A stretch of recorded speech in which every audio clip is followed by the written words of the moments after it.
Shalom umat pemenang yang diberkati Tuhan. Pada hari ini kita kembali berjumpa di dalam Rema Gembala. Dan saya percaya hari ini Tuhan punya rencana, Tuhan punya maksud dalam kehidupan kita masing-masing. Mari kita berdoa sebelum kita mendengar kebenaran firman Tuhan. Kami percaya bahwa firman-Mu adalah kebenaran, firman-Mu adalah benih yang baik bagi kami untuk bisa hidup di tengah-tengah dunia ini. Aku berdoa di dalam nama Yesus, biarlah kebenaran-Mu memerdekakan setiap kami yang mendengar, dan Roh Kudus mengerjakan hikmat dan penghiburan sukacita ketika kami mendengar kebenaran firman Tuhan. Kami butuh Engkau, kami butuh firman-Mu dalam nama Yesus. Haleluya. Amin. Shalom, Ibu Bapak, jemaat Tuhan di GI Kanaan yang diberkati Tuhan. Pada pagi hari ini saya ingin berbicara tentang satu kejadian dalam firman Tuhan, di mana Tuhan melakukan hal yang besar. Di rumah kita masing-masing buka Alkitab kita di dalam Injil Markus pasalnya yang kelima ayat 21 sampai dengan ayat 34. Poin yang saya ambil dari cerita Alkitab ini ada dua kejadian. Satunya adalah anak kepala rumah ibadat yang hampir mati karena sakit, dan dia mengundang Yesus datang ke rumahnya. Ketika Yesus dalam perjalanan pergi ke rumah kepala rumah ibadat, dan dia dikerumuni oleh banyak orang saat itu, ada satu wanita yang sudah 12 tahun lamanya mengalami pendarahan. Nah, kejadian saat itu dia sudah mendengar berita-berita tentang Yesus. Imannya berkata dalam hatinya, asalku jamah saja ujung jubahnya, aku pasti sembuh. Wanita ini di dalam kerumunan orang banyak, dia datang mendekat kepada Yesus. Alkitab berbicara bahwa dia tidak pegang ujung jubah Yesus dari depan, tapi dari belakang, bahkan dari jubah yang paling bawah bagian belakang, dia pegang ujung jubah itu. Dan Alkitab bilang, asalku jamah saja ujung jubahnya, aku pasti sembuh. Nah, Bapak Ibu jemaat yang diberkati Tuhan, perempuan ini dalam kondisi 12 tahun lelehan darah, di tengah-tengah kerumunan orang banyak. Dia tidak bisa dilihat oleh orang banyak dalam keadaan pendarahan karena bisa dirajam dengan batu. Dalam tradisi Yahudi saat itu, Alkitab bilang dia sudah berulang-ulang kali mendatangi para tabib yang paling terbaik. Firman Tuhan mengatakan keadaannya tidak menjadi baik, malah bertambah buruk dalam keadaannya. Tapi imannya mendorong dia untuk pergi mendekati Yesus. Dan waktu dia menjamah ujung jubahnya, Alkitab bilang seketika itu juga pendarahannya berhenti. Nah, pada pagi hari ini saya ingin bicara tentang the power of yes. The power of yes artinya kita mengatakan sepakat ya ketika kita mendengar ada banyak hal yang sedang terjadi.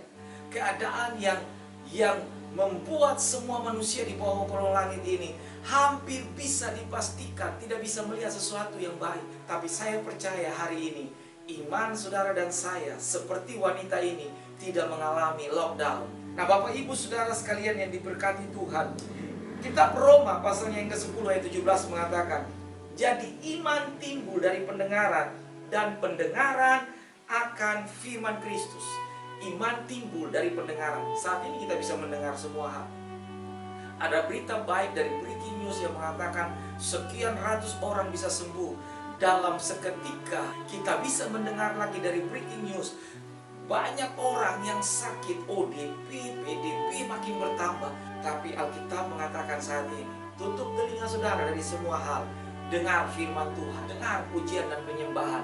Di situ iman saudara dan saya bangkit di tengah-tengah semua kondisi yang ada. Alkitab mengatakan dalam Matius pasal 11 ayat 28 sampai 30, marilah kepadaku semua yang letih lesu dan berbeban berat, aku akan memberikan kelegaan kepadamu. Tuhan bilang, mari, aku ganti semua kesukaran, aku ganti semua keletihan, aku ganti semua bebanmu dengan kelegaan yang aku berikan kepadamu.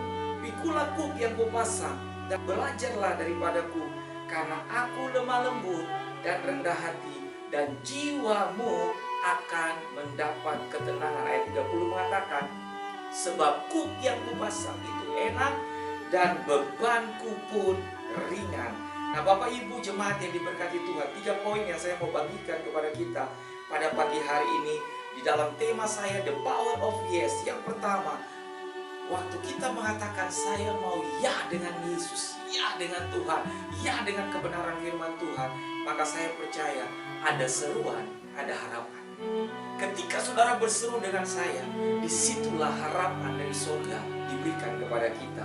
Karena Tuhan bilang, marilah kepadaku semua yang letih lesu dan berbeban berat, aku akan memberikan kelegaan kepadamu.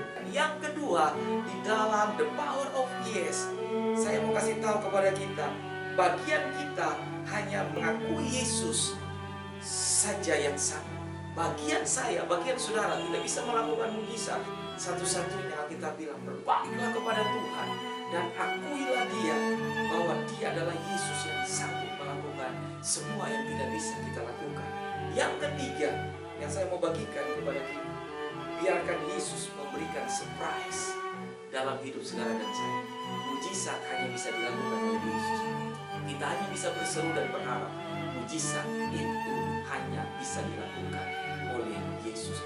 Waktu ini akan lewat dan kemenangan akan diberikan kepada saudara dan saya. Saya tutup dengan kalimat ini.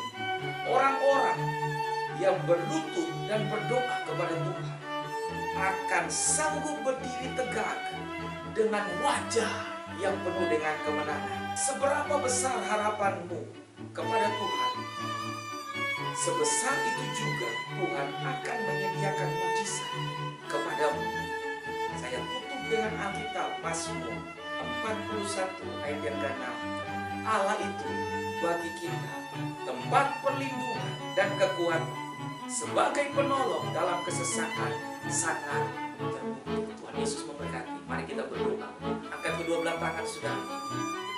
Kami percaya bahwa berkat Bapa turun atas semua jemaat GBI Kanaan yang ada di rumah mereka, dalam pekerjaan. Diberkatilah bakul dan tempat adonan mereka, diberkatilah pernikahan dan rumah tangga mereka, diberkatilah anak cucu mereka.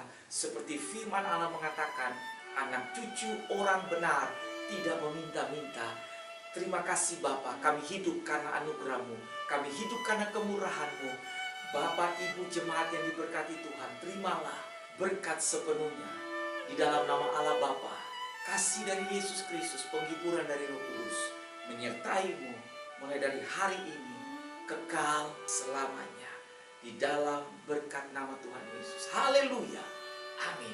Tuhan Yesus memberkati. Sampai ketemu di dalam Rema Kanaan berikutnya. God bless you.